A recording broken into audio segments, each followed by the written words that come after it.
Brincadeira, amados. E eu estou trabalhando sobre esta revelação que Deus havia me dado. Não sei se vocês lembram de uma ministração sobre vencer o espírito de intimidação. Talvez você se lembre um pouco no final do ano passado, quando nós ministramos sobre isso, e nós falamos ali sobre Davi vencendo Golias, né? Golias na personificação do espírito de intimidação. Ele chamava o povo de Israel, falava assim: vem um homem, vem lutar sozinho comigo, e se ele vencer, o povo se entrega, se nós vencermos, vocês serão nossos escravos. Aí tem toda essa questão. E Davi, ele usa ali 5 pedras, e nós entramos ali numa revelação de Deus, o que cada uma dessas 5 pedras simbolizariam para nós, como a lembrança da promessa de Deus, como a coragem, como vários artifícios que nos ajudam a vencer a intimidação. E nessa mensagem começou a se desenvolver uma ideia, uma revelação no meu coração da parte de Deus, de que nós deveríamos caminhar nessa situação e nessa revelação de vencer o espírito de intimidação. Intimidação não é um sentimento, mas é um espírito, amém? Assim como o Espírito Santo, ele tem uma vontade, ele tem uma intenção, ele tem uma presença. O medo, a intimidação, a vergonha também são espíritos que têm uma presença. Talvez em algum momento que você se sentiu intimidado, você se sentiu amedrontado, você já sentiu aquela presença do medo. Quem já passou por isso em algum momento da sua vida? Você passou por uma situação difícil, às vezes um acidente de carro, alguma coisa que te assustou, e você sentiu a presença do medo te envolvendo. Você ficou paralisado. E Deus falou muito ao meu coração nos últimos anos sobre ministrar quanto ao espírito de intimidação e quebrar a influência do espírito de intimidação no meio da igreja, principalmente no meio dos filhos de Deus, porque uma frustração, amém? Vou compartilhar aqui do meu coração, uma frustração que eu tenho como pastor é ver várias pessoas dentro da igreja que tem dons maravilhosos, que tem uma capacitação absurda de Deus, que tem uma voz profética poderosa, que tem um entendimento, que tem uma inteligência específica dos céus, paralisados em suas vidas espirituais por algum tipo de intimidação que foi lançada sobre a vida deles. Você consegue entender o que eu estou dizendo? Vira e mexe, eu encontro pessoas maravilhosas no meu dia a dia. Eu interajo com pessoas maravilhosas e eu amo as pessoas que estão caminhando junto conosco aqui na igreja, todos vocês inclusive, amém? E muito me frustra como pastor, mas eu entendo que faz parte dos processos e das estações que cada um de nós passamos, quando nós vemos pessoas deixando de viver o melhor de Deus para a vida delas, porque elas estão intimidadas por alguma coisa. Estão entendendo até aqui o que eu estou dizendo?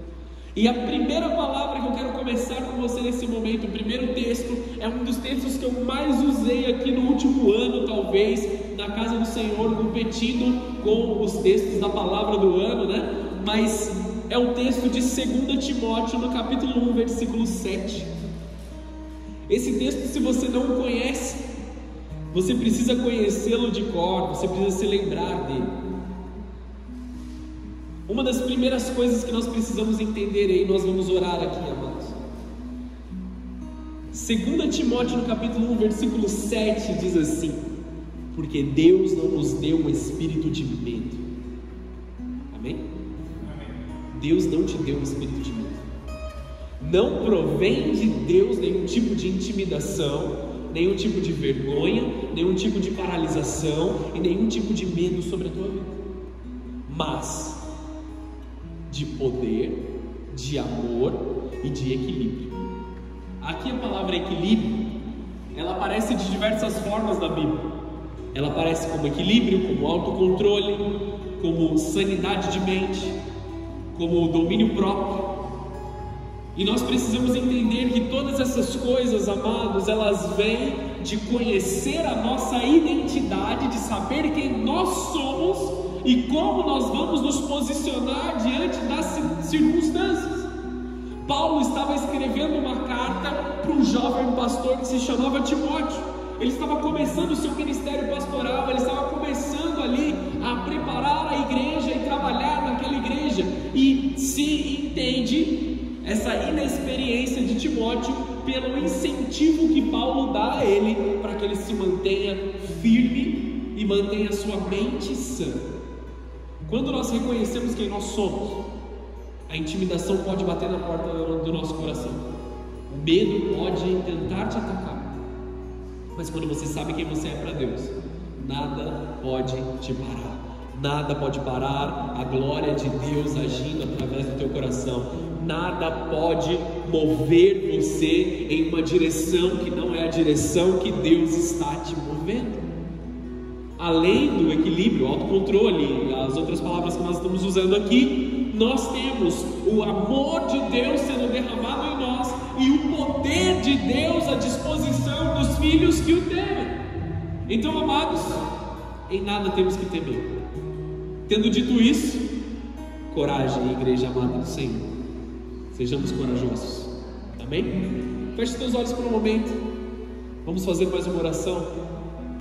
Senhor Jesus, que essa palavra nos leve a vivermos de forma corajosa.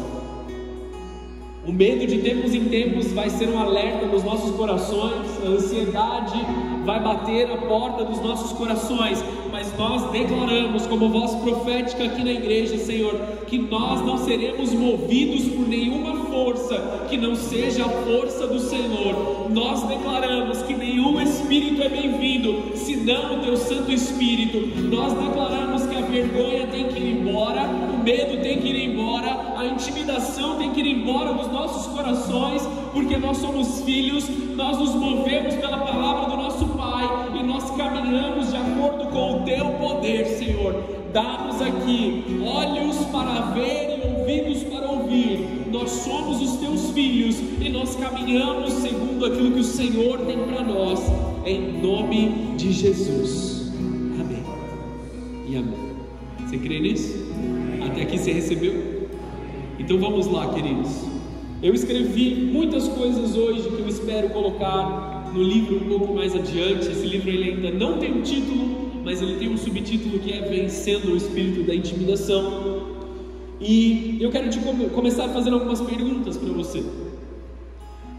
Como nós vamos saber se nós estamos agindo ou nós estamos sob influência do espírito de intimidação?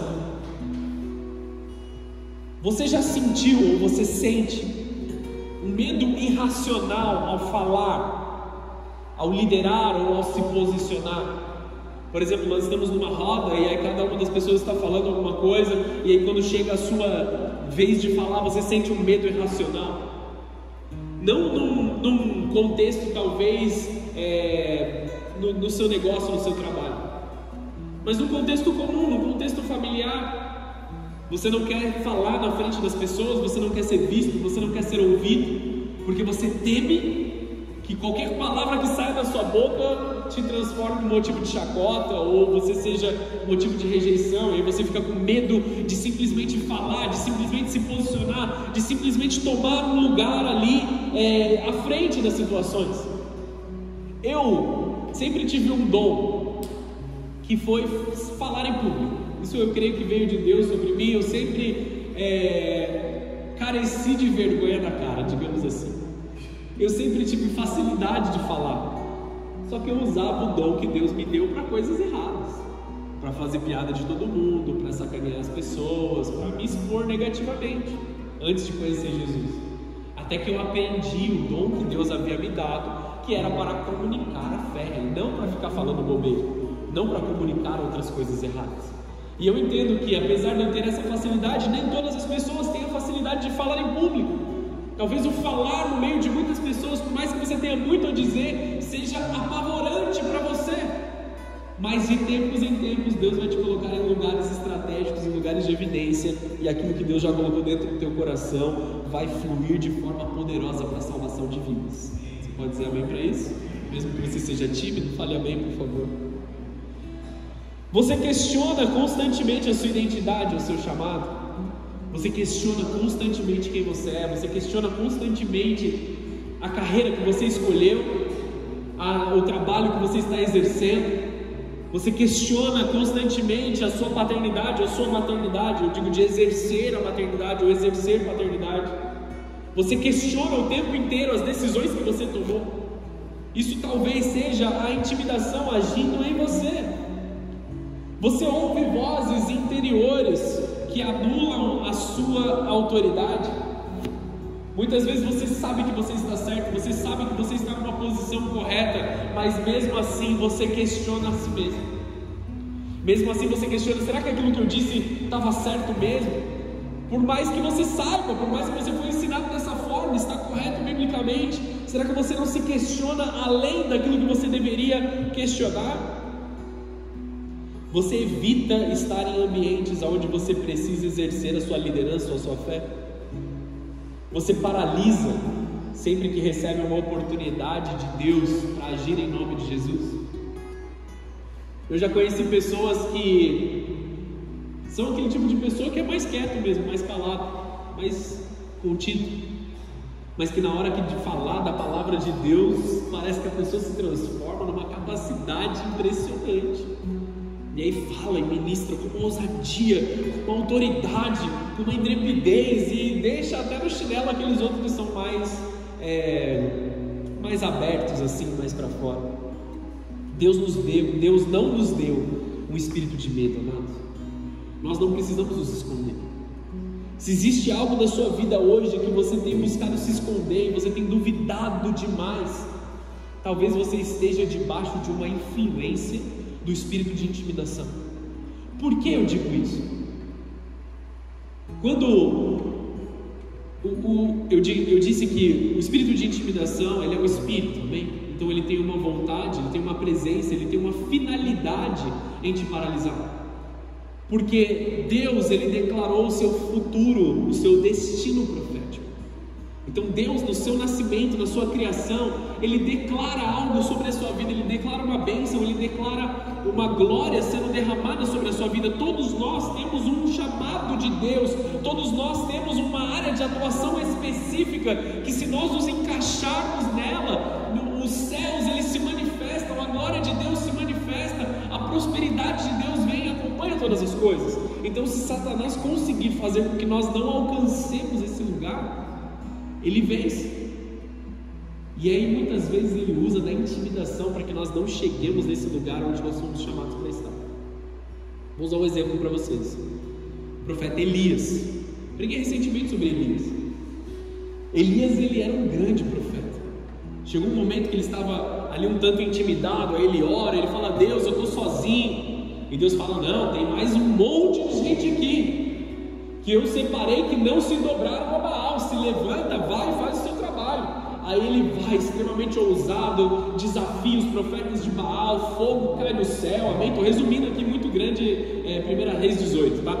O fogo cai do céu, os profetas de Baal acabam morrendo ali naquela situação toda, e aí ele vence aquela situação, ele demonstra que há Deus em Israel, ele é um testemunho poderoso do agir de Deus ali. Aí a rainha Jezabel, ela vai até ele, na verdade ela não nem chega fisicamente até ele, ela manda uma carta. Ela manda uma carta para Elias e fala assim: ó, eu vou te matar, cara, vou calar sua voz. Só manda uma carta. Aquela carta veio tão poderosa, com um espírito de intimidação sobre a vida dele, que em 1 Reis 19:3 nós vemos ele se escondendo. Elias teve medo e fugiu para salvar a sua vida. Ele se esconde numa caverna. Ele foi extremamente poderoso, lutou contra vários homens, lutou contra vários profetas, contra vários caras ali que poderiam fisicamente causar dano para ele. E aí uma carta, amém? Uma carta de ameaça, não era nem a pessoa ali na frente dele, foi o suficiente para causar uma intimidação no profeta, para tirar ele do lugar onde ele deveria estar. Vocês estão acompanhando aqui comigo? Então o espírito de intimidação usa algumas estratégias contra nós. A primeira, que a gente falou bastante, é o medo. O medo não é apenas uma emoção. Quando ele domina, ele transforma-se em uma prisão nas nossas vidas. O espírito de intimidação, ele lança pensamentos de tragédia, de perda, de humilhação, de falência. Ele tenta nos convencer de que é melhor recuar do que pagar o preço. Mas, amados, nós precisamos nos lembrar daquilo que Deus já profetizou sobre as nossas vidas. A vitória de Cristo, e em Cristo ela é certa no seu final. Amém? Seguindo adiante, ele usa também a vergonha. O espírito de intimidação tenta nos envergonhar. Um dos maiores aliados da intimidação é a vergonha. A vergonha diz: você não é digno. Se descobrirem quem você é de verdade, eles vão te rejeitar. Sabe aquele sentimento? Tomara que ninguém me descubra meu passado, tomara que ninguém descubra as coisas que eu fiz. E aí, amados, eu prefiro contar meu testemunho inteiro do que deixar partes do meu testemunho para Satanás usar. Vocês estão entendendo o que eu estou dizendo aqui? É melhor que a gente vá e conte o testemunho de uma vez todo, o quão ruim nós éramos, o quão falho nós éramos, o quanto de coisas erradas nós fizemos, e agora a glória de Deus veio sobre mim, tudo isso aqui deixou de existir, a glória de Deus é poderosa sobre mim. O testemunho não é sobre o mal com ele que a gente era antes, tá? O testemunho é a transformação, é isso que é testemunho. Quando você for contar seu testemunho, não foca tanto nas coisas erradas, mas não omita as coisas erradas. Amém, amados? O testemunho é a transformação que nós vivemos, para que nós saibamos que nós não somos mais eles. De tempos em tempos a vergonha tenta bater no nosso coração, tenta te dizer que você não é suficiente, tenta te lembrar do seu erro, tenta lembrar das suas decisões erradas, dos pecados que você cometeu, dos lugares que você entrou. E Satanás fala assim: se eles descobrissem, se as pessoas lá da sua igreja soubessem, se as pessoas do seu trabalho soubessem tudo que você fez, você seria mandado embora. De tempos em tempos esse medo passa no seu coração. Ele paralisa, principalmente aqueles que já passaram por quedas ou por traumas grandes na sua vida. E aí, aliado a isso, vem uma terceira estratégia, a culpa. Quando o Espírito Santo convence do pecado para trazer arrependimento, o Espírito Santo convence do pecado para trazer o arrependimento, o espírito de intimidação ele acusa para aprisionar. A gente se arrepende quando a gente lembra dos nossos erros, e aí nós removemos a culpa. Ou Jesus remove a culpa, mas o espírito da intimidação ele traz a culpa de volta, ele pesa sobre os nossos ombros, ele traz à memória pecados já perdoados, erros já vencidos, e lança um peso que Deus nunca colocou sobre a sua vida. Se você entregou a sua vida para Jesus, se você se arrependeu dos seus pecados, se você está caminhando numa direção diferente, a culpa não te pertence mais. Jesus já tirou isso de você. E se você ainda está carregando culpa, eu profetizo sobre você nessa noite: o Jesus, o Senhor, o Rei que troca o jugo, está aqui nessa noite para arrancar o jugo das suas costas. Você não precisa mais carregar essa culpa. Seu passado ele já foi morto. Nós precisamos aprender a agir com misericórdia, como igreja. Sejamos misericordiosos uns com os outros, perdoando uns aos outros, assim como Deus nos perdoou. Essa é a missão da igreja. Em quarto ponto, insegurança. Você vê como uma coisa vai se conectando à outra, amém? Nós temos aqui medo, nós temos a vergonha, nós temos a culpa, e aí nós passamos a viver uma vida de insegurança. Ninguém me ajuda, ninguém me oferece uma mão, ninguém me dá uma carona, ninguém faz isso, e você vira uma pessoa totalmente insegura. Você busca validação a cada passo, a cada coisa que você faz, a cada pensamento que você tem. Mas será que eles vão gostar? Será que eles vão pensar? Antes de você tomar qualquer atitude, você liga para alguém e fala assim: o que você acha de eu fazer isso? Se a pessoa representar qualquer tipo de emoção negativa, você já abandona todos os seus planos. Alguém já passou por isso? Alguém já se sentiu tão inseguro a ponto de não viver sozinho e não tomar suas próprias decisões sem buscar alguma validação? Eu não estou falando de não buscar conselhos e ser maluco, amém, amados? Nós precisamos buscar conselhos no tempo certo. Principalmente se você vai fazer uma coisa grande, importante. Eu vou comprar uma casa. Vai atrás de alguém que conhece sobre isso. Vou comprar um carro. Eu não entendo nada de carro. Achar alguém, pede um conselho, talvez o seu pai, talvez um amigo que manja de carro, mecânico, não sei. Pede conselho para alguém que vai te instruir. Só não estou falando de você viver numa insegurança, de você não fazer nada porque o fulano acha que não é uma boa ideia. Baseado em que o fulano acha que não é uma boa ideia? Eu me incomodo muito com pessoas que não construíram nada, tentando ensinar outras pessoas a construírem. Você entende isso? Nós precisamos medir e pesar da onde vêm os conselhos, da onde vêm as palavras e talvez, se possível, qual a intenção que essas palavras são lançadas. Porque muitas vezes nós tomamos como verdade coisas que pessoas disseram por um sentimento de inveja, por um sentimento mesquinho. Vocês entenderam o que eu estou dizendo? Isso gera insegurança nos nossos corações, e nós não podemos caminhar em insegurança. A promessa de Deus, ela é sólida, ela é segura, ela é confiável, Ele é fiel e justo para cumprir tudo aquilo que Ele prometeu. Então nós não temos nenhum tipo de insegurança. Insegurança é falta de fé. Amém? E aí, quando nós vivemos uma vida de insegurança, se nós permitimos isso entrar, nós entramos em um estilo de vida de isolamento. Nós nos isolamos. Eu não quero mais falar com ninguém, eu não vou mais em nenhuma igreja, e se eu vou na igreja eu entro sem falar com ninguém, eu saio sem falar com ninguém, e eu não frequento nada, eu não frequento as reuniões da minha família, eu não me encontro com as pessoas, eu não dou bom dia para o pessoal que trabalha comigo. Nós vivemos uma vida de isolamento, e amados, Deus não nos chamou para vivermos sozinhos. Elias, ele foi para a caverna e ele pediu a morte. Ele falou assim: Deus, me mata aqui, que seja o meu fim aqui nesse lugar. Eu já estou totalmente dominado pelo espírito de intimidação. Para mim não tem mais nada, deixa eu morrer aqui mesmo. Elias deixou seu servo e foi sozinho para o deserto. A intimidação sempre tenta nos empurrar para a solidão, aonde a nossa mente fica vulnerável e aonde não há ninguém para nos lembrar quem realmente nós somos. Amados, em primeiro lugar, nós não podemos nos isolar de Deus, nós não podemos nos afastar do nosso Deus, porque se nós nos afastamos do nosso Pai, nós perdemos a nossa identidade. Se a noiva se afasta do noivo, ela se torna uma mulher sem identidade, uma mulher sem destino. Um filho longe do seu pai é um filho sem identidade, é uma pessoa sem identidade. Amém? Estamos aqui entendendo? Nosso Pai Celestial. Isso e todo esse processo que eu tentei descrever aqui, ele começa com sutilezas. Ele não começa gritando. Nós vemos, eu comentei Golias, né? Uma personificação do espírito de intimidação ali. Ele chegou gritando para Israel. Só que a intimidação, ela não se apresenta para a gente sempre aos gritos, aos berros. Ela se apresenta com pequenas sutilezas. Será que você é bom o suficiente para isso aí? Será que você aguenta?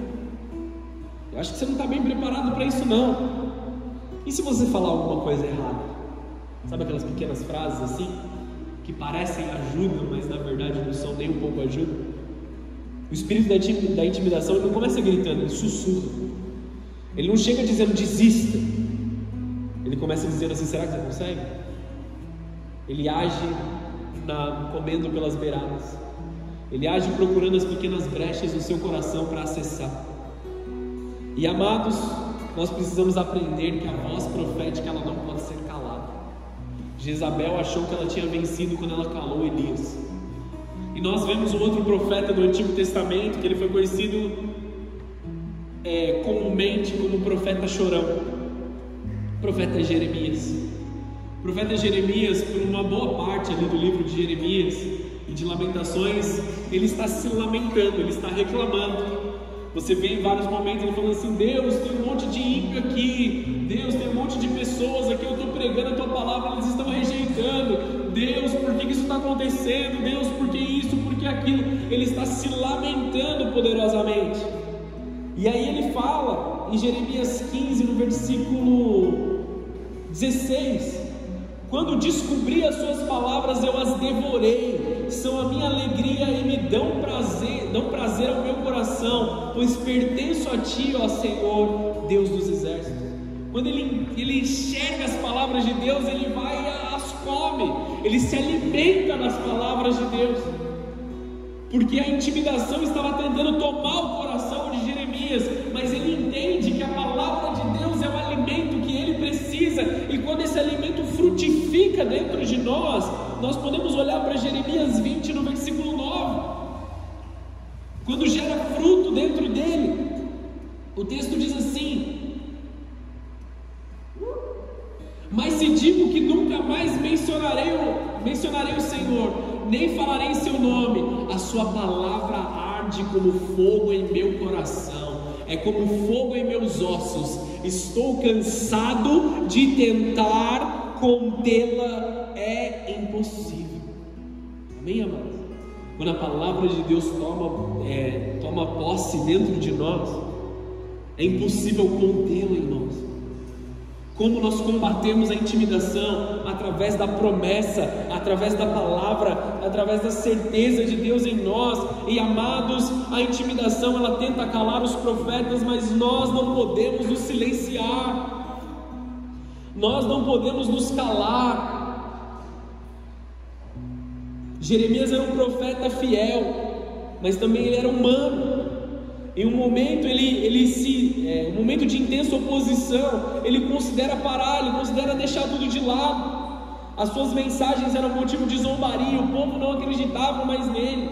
A intimidação bateu a porta dele, mas ele descobriu algo poderoso. Há uma voz dentro de nós que não pode ser calada. E essa voz não é um fruto de emoção, ela não é algo acadêmico, não é algo de intelecto, ela é a palavra de Deus que habita em nós, a palavra de Deus queimando nos nossos ossos, o Espírito Santo nos incentivando, porque de novo nós não temos um espírito de medo, não nos foi dado um espírito de medo. Deixa essa palavra se aquecer dentro do teu coração, para que o amor, o poder e o equilíbrio de Deus venham tomar posse de você por completo. Mesmo quando tudo diz é melhor você não se envolver, você vai ser perseguido se você falar isso, você não tem moral para dizer isso.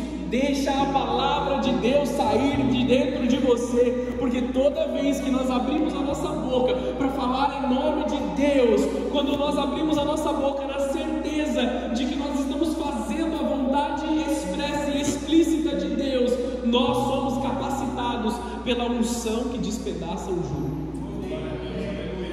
Isaías 10:27 diz que a unção despedaça o jugo. Quando nós estamos debaixo da presença de Deus, todo o jugo da intimidação ela tem que ir embora. E aí nós precisamos mandar a intimidação embora de vários lugares que ela se esconde. Às vezes a intimidação se esconde no meio da família. Palavras ditas por pais, cônjuges ou parentes, elas podem se tornar correntes invisíveis na nossa vida. Às vezes, sem perceber, o ambiente familiar ele estabelece limites que Deus nunca estabeleceu, e aí nós precisamos quebrar esses limites.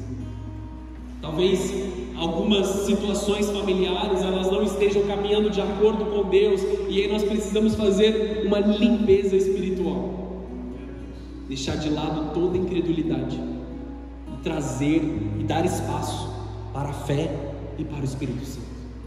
E eu te digo, não dê somente espaço, mas entregue a casa toda a Jesus, a família toda a Jesus. Eu preciso dizer também que na igreja existe intimidação.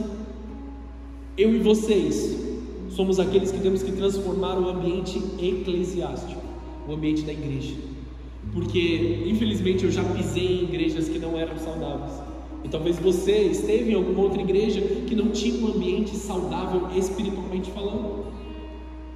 Nem todo ambiente eclesiástico ele é saudável. Igrejas onde existe o controle, a crítica constante, o legalismo, o reino, elas acabam sufocando os dons e calando vozes. Muitos se calam não por falta de fé, mas por medo de uma disciplina que não vem de Deus, uma exclusão ou uma desconfiança de lideranças rígida demais, que na verdade só esconde a insegurança dessa liderança. Vocês lembram que eu preguei há um tempo atrás sobre Davi levantando Mefibosete? Quando líderes estão preocupados demais com eles mesmos, eles ferem as pessoas. Quando líderes estão preocupados demais com a sua imagem, com a sua autoimagem, com aquilo que eles vão fazer, com a forma como eles vão ser vistos, eles não abençoam, mas eles ferem. E aí nós temos um rei que levanta. Mefibosete, ele foi derrubado por um líder que estava correndo e fugindo de medo, mas ele foi levantado e sentou na mesa do rei Davi. O rei nos levanta, o rei dos reis nos levanta. Amém, amados? Amém. A intimidação também se esconde no meio da nossa mente, talvez o lugar mais silencioso, mais perigoso. A intimidação ganha força quando nós passamos a duvidar de quem nós somos e de quem Deus é em nós. Vozes interiores como dizendo que você é pequeno demais, ninguém vai te ouvir, vai dar errado. São flechas lançadas na nossa mente, e se nós não formos, se nós não tivermos fé o suficiente para levantar o nosso escudo da fé nesse momento que os dardos inflamados vêm sobre nós, nós vamos aceitar isso como realidades dentro da nossa mente. Amados, pense um pouco nesse momento. Existem flechas que já acessaram o seu coração e estão frutificando dentro de você. Existem coisas que disseram sobre você lá no passado e que talvez você nem tenha mais relacionamento com essas pessoas, mas dentro da sua mente isso se tornou uma realidade. Esse é o momento em que o Espírito Santo quer despedaçar o jugo da intimidação. Deixa ele quebrar essa realidade. Isso não define quem você é. Você é filho de Deus, você é filha de Deus. A sua mente, a sua imaginação tem que ser um lugar dominado pela sua fé, não pelo que pode dar errado. A nossa fé, a nossa imaginação precisa ser santificada, porque se nós imaginamos que coisas erradas vão acontecer de tempos em tempos, nós geramos isso também em fé. As suas orações são baseadas em medos daquilo que podem acontecer, ou da sua fé em ação para que a glória de Deus se manifeste na sua vida. Eu tenho medo de ficar pobre, ou Deus, eu sei que o Senhor tem bênçãos para a minha vida. Vocês estão entendendo a diferença entre uma oração e outra? A Bíblia diz que nós não recebemos porque nós pedimos mal. Talvez nós pedimos usando uma imaginação totalmente corrompida pelo espírito de intimidação, ao invés de orar a Deus em fé. Quem duvida, não confie que receberá, é o que diz em Tiago. Aquele que tem ânimo dobre, não pense que receberá, mas peça, porém, com fé. Amém, irmãos? Amém. Estou chegando no fim, prometo que eu estou chegando no fim. Nem liguei o cronômetro, fui olhar aqui, nem liguei, vacilei. Também se esconde nas redes sociais. Precisamos falar sobre isso. Talvez você tenha se intimidado pelas suas redes sociais. E eu preciso dizer, amados, nós fomos chamados para agradar a Deus, não a um algoritmo. Amém? Você pode dizer amém para isso? Eu vou repetir essa frase. Nós fomos chamados para agradar a Deus e não ao algoritmo das nossas redes sociais. Não é para a gente se enquadrar naquilo que o mundo está fazendo, para que a gente tenha os likes, para que a gente tenha os seguidores, para que as pessoas nos visualizem. Nós vivemos em uma cultura de exposição constante. A cada postagem, a cada vídeo ou posicionamento surge o medo do julgamento. E se tirarem o barato de mim, se me zombarem, se me diminuírem, imagina que comentários as pessoas podem fazer. E se me cancelarem nas redes sociais, pode ser que aconteça um cancelamento. Então eu tenho medo do que eu vou falar, eu tenho medo de como eu vou me posicionar. E muitas vezes esse medo do cancelamento cala os profetas de Deus que deveriam se manifestar em favor da palavra e não de agradar as pessoas ou não de obter os seus likes. Vocês entenderam aqui ou não? Quantas vezes você não postou uma foto ou você deixou de postar uma foto porque você estava magro demais, gordo demais, alto demais, macho demais? E aí nós olhamos para a nossa imagem e nós medimos o nosso valor por aquilo que o espelho mostra para nós em um momento da nossa vida. Eu preciso falar também sobre comparação, amados. Sabe quando você abre a sua rede social num dia cansado, você tomou chuva, e aí você indo para o trabalho, já tomou chuva, saiu do ônibus, estava todo molhado, trabalhou a manhã inteira, cansado, tudo errado estava dando ali, aí você abre a rede social, tem um amigo seu na praia, aí você fala, meu Deus, a vida dele é muito melhor do que a minha, e você está comparando uma foto, um clique, um único momento, um segundo da vida do cara ali, com a sua pior situação, com o seu pior momento. Muitas vezes, amados, nós pegamos um pedaço da vida de alguém, uma foto da vida de alguém, e nós comparamos com a nossa pior versão. Só que nós nem sabemos se o cara realmente está na praia ou se era uma foto do sábado passado. Vocês estão entendendo isso que eu estou dizendo aqui?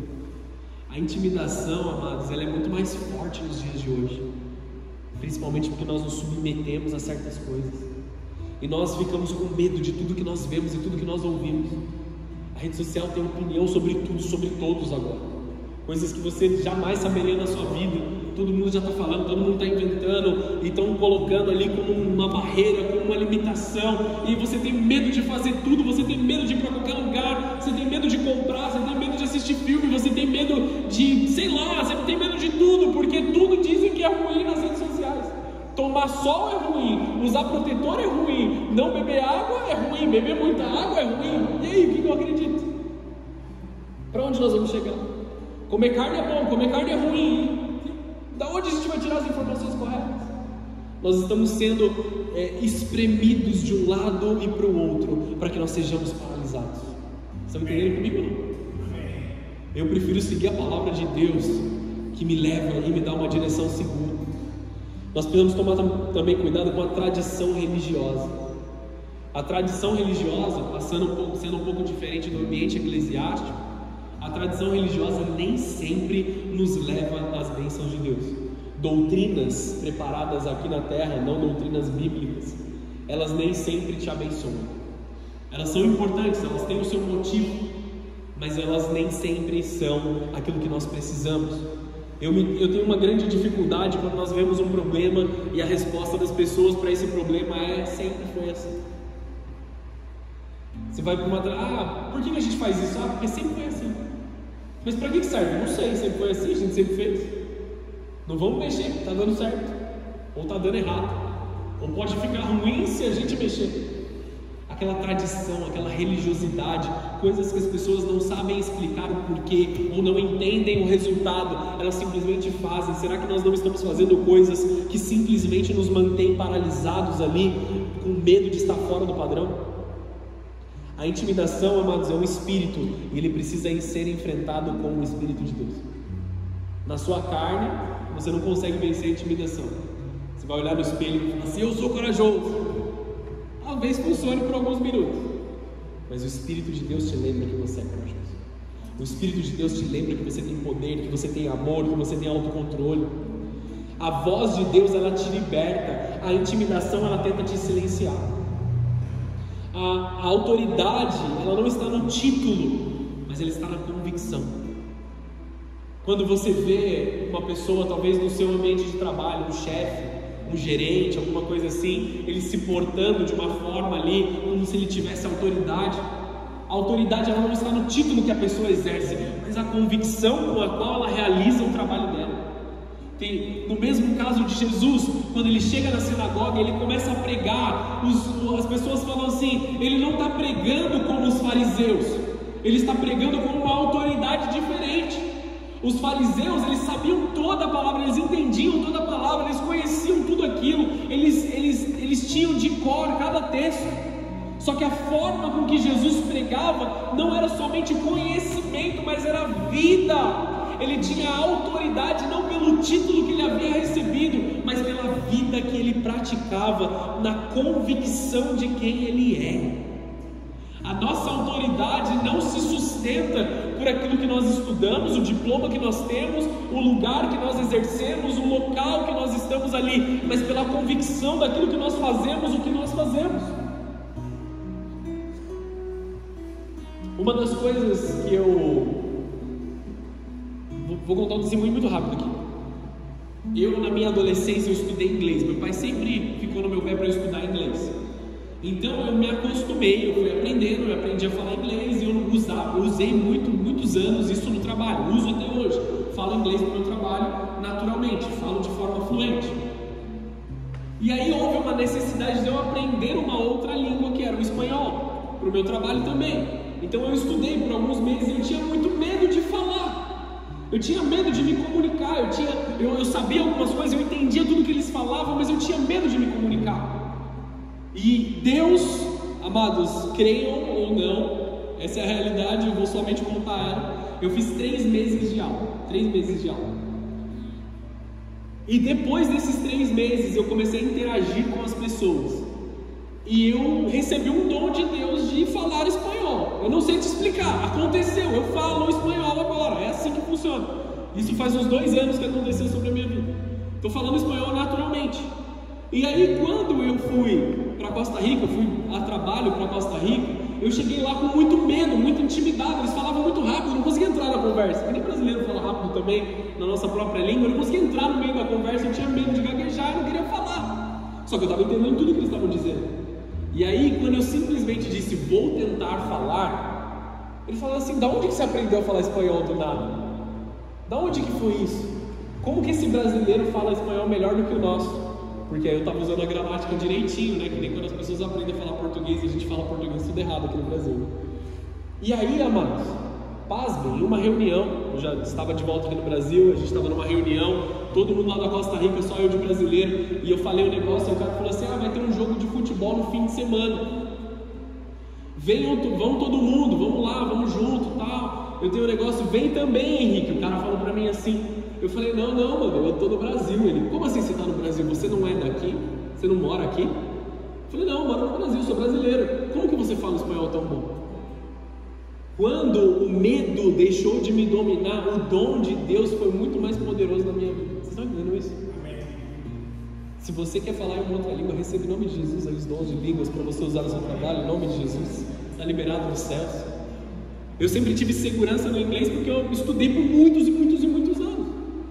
E o espanhol foi algo que Deus me deu, e simplesmente eu tive que perder o medo, perder aquela intimidação de ser motivo de zombaria. E a gente pensa assim, cara, não é a minha primeira língua, é a primeira deles. Eles são obrigados a não errar, eu posso errar. Nós precisamos entender, amados, que as limitações, as coisas que nós colocamos para nós, eu não posso errar, eu não posso fazer isso errado, elas são coisas pequenininhas da nossa mente. É a primeira vez que você está fazendo esporte, é a primeira vez que você está trabalhando nessa área, você vai errar inevitavelmente. Então erre mais rápido para você aprender mais rápido e para você conseguir crescer. Estão entendendo isso? Quanto mais rápido a gente abre mão, mais rápido a gente cresce. A intimidação se alimenta do silêncio, mas o céu se move com a ousadia da nossa voz. Amém? Existe um lugar onde a intimidação não tem acesso: a presença de Deus. Nós precisamos aprender a estar nesse lugar onde a presença de Deus é mais poderosa. Quero encerrar com um pensamento aqui, porque senão não vai dar mais tempo. Nós temos um homem na Bíblia que se chama Pilatos. Vocês lembram de Pilatos? Em Marcos capítulo 15, versículo 15 diz assim: para acalmar a multidão, Pilatos soltou Barrabás. Então, depois de mandar açoitar Jesus, entregou aos soldados romanos para que ele fosse crucificado. Esse aqui foi o erro que ficou marcado na história de Pilatos, a vacilação de Pilatos. Vou parar de zoar, vou falar sério. Qual foi a questão aqui? Pilatos, ele era um líder romano em uma cidade originalmente não romana. Eles estavam no período da história que se chama ocupação. Os judeus chamam de ocupação, os romanos. Qual era a função dos líderes romanos dessas sociedades judaicas? Era manter a paz no meio da situação. Pilatos, ele tinha como responsabilidade manter a paz e manter a calma, ou seja, ele seria julgado, ou ele seria diminuído da sua função se houvessem muitas revoltas em Jerusalém. Se houvessem muitas brigas, se houvessem discussões ali onde ele não estava fazendo um bom trabalho. Então começou-se uma revolta a fim de gerar medo em Pilatos para que ele condenasse Jesus. Só que eu posso te trazer um entendimento maluco aqui. Vocês entenderam que Pilatos, por medo, ele manda crucificar Jesus e solta um criminoso. Só que sabe qual foi o crime de Barrabás? Ele foi preso por incitar uma revolta. Ou seja, esse homem que era um criminoso, todos sabiam que ele era um criminoso, ele foi solto e ele causaria problemas futuros para Pilatos, porque ele agiu por intimidação. Ele arrumou piores problemas para a vida dele. Ele não resolveu. Era uma falsa paz, era um falso sentimento de paz, era um falso controle que ele estava exercendo sobre a população, mas ele foi manipulado pelos líderes religiosos da época que que tinham más intenções. Ele foi manipulado por eles dizendo: crucifica Jesus. Mas um ponto importante para a gente entender aqui, em João 19,4, a esposa de Pilatos tem um sonho. Eles não eram judeus, eles não eram cristãos, amados. A esposa de Pilatos teve um sonho, e nesse sonho ela teve uma revelação de que Jesus era Deus.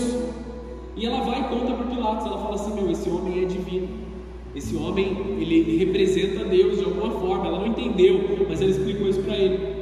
Ele sabia que aquele homem era inocente, de todas as formas ele sabia que era inocente. Em Lucas 13 é muito claro, ele fala assim: eu não vejo erro nesse homem. Lucas 23, desculpa. Ele fala assim: eu não vejo erro nesse homem, eu não vejo maldade nele, não há motivo para condená-lo. Crucificam, solta Barrabás, eles ficavam gritando. E aí ele manda crucificar Jesus. E aqui existe um ponto gigantesco do espírito de intimidação. Pilatos, ele temeu mais o povo do que ele temeu a Deus. Ele temeu mais as pessoas, ele temeu mais perder o seu lugar de influência do que ele temeu a Deus. Teve um outro homem que também fez isso, Saul, por medo do povo, ele ofereceu um sacrifício, exercendo um papel que não era dele. Por causa disso ele foi destituído do reino. Custou para ele o trono real, e ele passou o resto da sua vida atormentado por isso. Amados, quando nós cedemos ao espírito de intimidação, nós demonstramos que nós tememos outras coisas mais do que nós tememos a Deus. Então, a intimidação se torna um ídolo nas nossas vidas. Nós passamos a idolatrar outras coisas e deixamos a Deus de lado. Nós colocamos outras coisas numa prioridade maior do que adorar o nosso Deus. Vai ter perseguição, eu vou ter problemas se eu me posicionar dessa forma, vão me cancelar, vão falar mal de mim nas redes sociais, talvez as pessoas não me vejam mais, as pessoas não queiram mais falar comigo. Sabe o que Jesus disse sobre esses? Bem-aventurados sois vós, mentindo disserem todo mal contra vocês, porque assim foi com os profetas que vieram antes de vocês. Bem-aventurados quando forem perseguidos. Amém, igreja? Estamos aqui todos? Então vamos encerrar o culto de hoje. Se você pudesse colocar de pé para nós adorarmos rapidamente aqui e fechar os teus olhos. Amados, nós estamos em uma estação em que o acusador dos irmãos se manifesta poderosamente.